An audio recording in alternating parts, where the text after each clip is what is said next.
शत्रु की आदि शक्ति को छीनने वाले महाबली बाली का जब हुआ हनुमान जी से सामना। हर हर महादेव। दोस्तों, हनुमान जी और बाली के बीच युद्ध की एक कथा बहुत ही प्रचलित है। बाली को इस बात का घमंड था कि उसे विश्व में कोई हरा नहीं सकता या कोई भी उसका सामना नहीं कर सकता। एक दिन की बात है, राम भक्त हनुमान वन में तपस्या कर रहे थे। उस दौरान अपनी ताकत के नशे में चूर बाली लोगों को धमकाता हुआ वन में पहुंचा और चिल्लाने लगा कि कौन है जो मुझे हरा सकता है। हनुमान जी उसी वन में राम नाम जप से तपस्या कर रहे थे।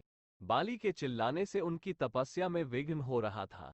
उन्होंने बाली से कहा, वानर राज, आप अति बलशाली हैं, आपको कोई नहीं हरा सकता, लेकिन आप इस तरह चिल्ला क्यों रहे हैं? ये सुनकर बाली भड़क गया। उसने हनुमान जी को चुनौती दी और यहाँ तक कहा कि रे वानर, तू जिसकी भक्ति करता है मैं उसे भी हरा सकता हूँ। राम का मजाक उड़ता देख हनुमान को क्रोध आ गया है और उन्होंने बाली की चुनौती स्वीकार कर ली। तय हुआ कि अगले दिन सूर्योदय होते ही दोनों के बीच दंगल होगा। अगले दिन हनुमान तैयार होकर दंगल के लिए निकले ही थे कि ब्रह्मा जी प्रकट हुए। उन्होंने हनुमान को समझाने की कोशिश की कि वे बाली की चुनौती स्वीकार न करे, लेकिन हनुमान जी ने कहा कि उसने मेरे प्रभु श्री राम को चुनौती दी है। ऐसे में अब यदि मैं उसकी चुनौती को अस्वीकार कर दूंगा तो दुनिया क्या समझेगी, इसलिए उसे तो सबक सिखाना ही होगा। ये सुनकर ब्रह्मा जी ने कहा, ठीक है, आप दंगल के लिए जाओ, लेकिन अपनी शक्ति का 10वां हिस्सा ही लेकर जाओ। ये सुनकर हनुमान जी मान गए और अपनी कुल शक्ति का 10वां हिस्सा लेकर बाली से दंगल करने के लिए चल पड़े।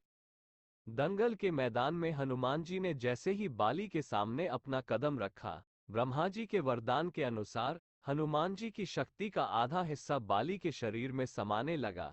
इससे बाली के शरीर में उसे अपार शक्ति का एहसास होने लगा।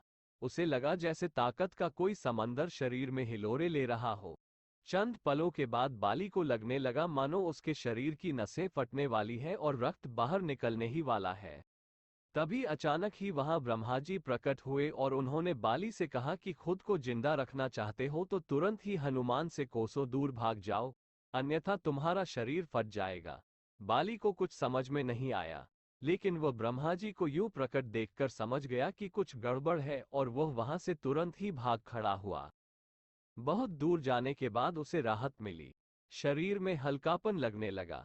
तब उसने देखा कि ब्रह्मा जी उसके समक्ष खड़े हैं।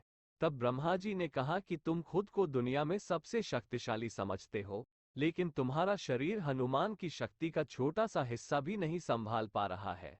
तुम्हें मैं बताना चाहता हूं कि हनुमान अपनी शक्ति का 10वां भाग ही लेकर तुमसे लड़ने आए थे।